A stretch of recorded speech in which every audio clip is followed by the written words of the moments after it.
Assalamualaikum warahmatullahi wabarakatuh.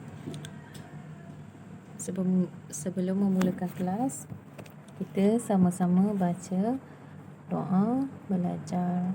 Angkat tangan, tadah tangan, baca doa. Bismillahirrahmanirrahim. Allahumma aftah alaina hikmataka wa anshur alaina min khazaini rahmatika ya arhamar rahimin. Rabbi shrah li sadri wa yassir li amri wa hlul 'uqdatam min lisani yafqahu qawli. Okey, untuk subjek tauhid pada petang ini, maklimah akan ulang semula tajuk yang sebelum ini kita dah belajar, iaitu mengenai sifat baqa, sifat wajib bagi Allah, iaitu baqa dan lawannya fana. Sifat Allah yang wajib dan mustahil. Kita tengok sifat Allah yang wajib adalah sifat yang dimiliki kesempurnaan yang dimiliki oleh Allah, iaitu baqa yang bermaksud kekal. Dan sifat mustahil bagi Allah, fana artinya binasa. Baqa, fana ni lawan kepada sifat baqa. Baqa artinya kekal dan lawan bagi sifat kekal iaitu sifat binasa. Fana, sifat binasa ni adalah sifat mustahil bagi Allah, dan baqa ni maksudnya kekal adalah sifat wajib bagi Allah. Jadi dia adalah berlawanan.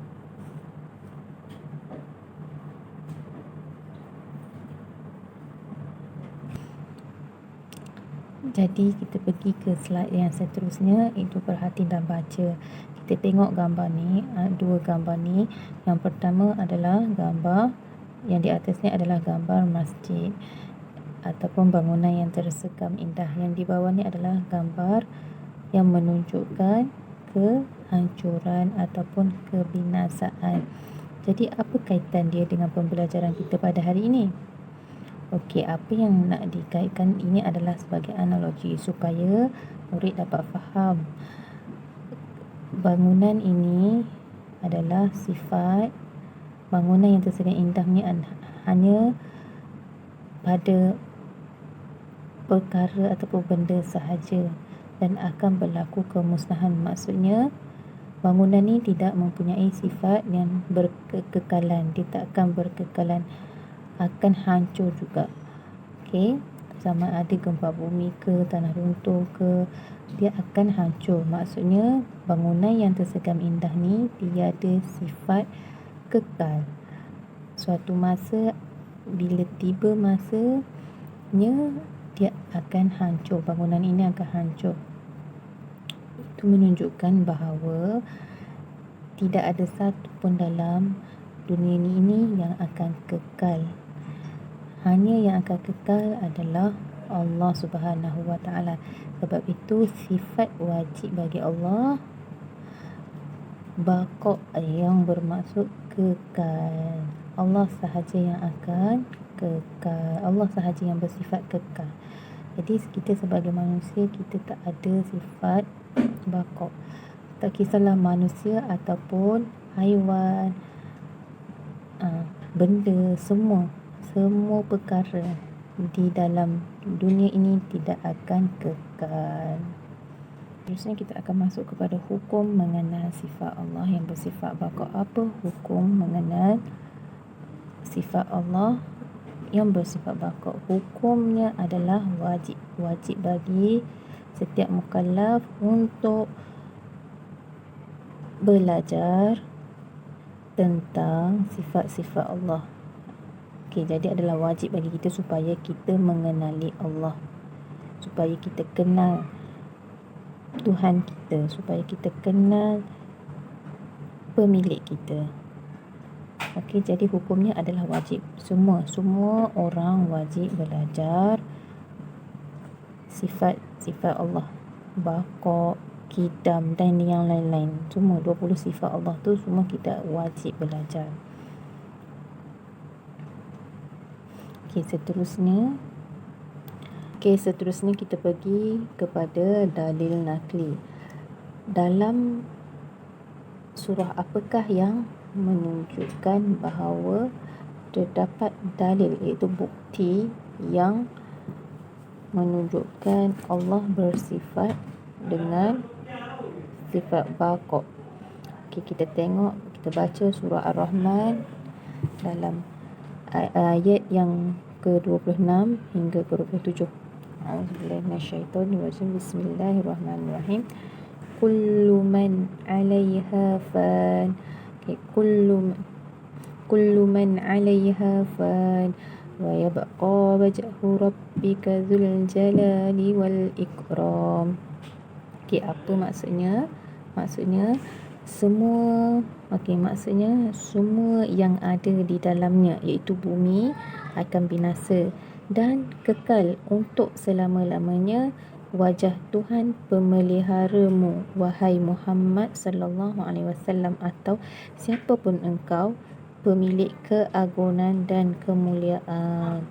Okey, dalam ayat yang ke-27 ini menunjukkan dalil yang menunjukkan bahawa Allah bersifat baqa.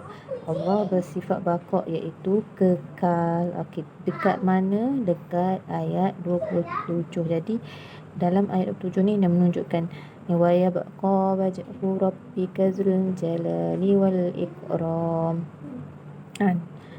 Maksudnya dan kekal untuk selama-lamanya. Wa yabqa, dan kekal, itu menunjukkan dalil bahawa Allah bersifat baqa.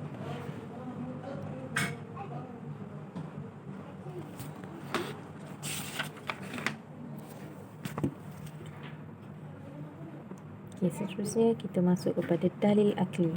Dalil akli yang menunjukkan Allah bersifat baqa. Allah kekal selama-lamanya. Kita tengok, jika Allah tidak bersifat baqa, tentulah Allah akan binasa. Binasa itu sifat makhluk. Jadi binasa itu sifat makhluk. Jadi baqa sifat wajib bagi Allah, dan Allah takkan bersifat dengan sifat binasa. Kerana apa? Sifat binasa adalah sifat yang dimiliki oleh makhluk. Siapa makhluk? Kita semua adalah makhluk. Okey, itu sahaja untuk pembelajaran pada hari ini. Suka untuk Muallimah ingatkan untuk menjawab latihan yang Muallimah akan upload. Kalau ada yang masih tidak faham, boleh bertanyakan kepada Muallimah. Okey, sebelum habis, kita tengok tahukah anda. Dekat tahukah anda ni, Allah Subhanahu Wa Taala, dia baca tak? Allah Subhanahu Wa Taala kekal pada zat, sifat, perbuatan dan nama-namanya. Maksudnya Allah Subhanahu Wa Taala ni kekal pada zatnya, pada sifatnya, pada perbuatannya dan pada nama-namanya. Okay. Jadi untuk kelas pada hari ini, Muallimah hanya mengulang kaji pembelajaran supaya pelajar dapat faham maksud baqa dan juga maksud lawan bagi sifat baqa adalah fana. Apa maksud baqa? Baqa ialah maksudnya kekal. Sifat wajib bagi Allah baqa, dan sifat mustahil dan lawannya sifat mustahil bagi Allah ialah fana. Baqa maksudnya kekal dan fana maksudnya binasa. Okay, itu sahaja kelas untuk pada petang ini. Kita akan bersambung untuk kelas yang akan datang. Jadi untuk kelas yang pada petang ini, Muallimah akan sediakan kuisis. Jadi Muallimah minta kamu semua jawab kuisis bagi menunjukkan bahawa sebagai bukti kamu semua faham. Okey, itu sahaja untuk hari ini. Baik, Assalamualaikum.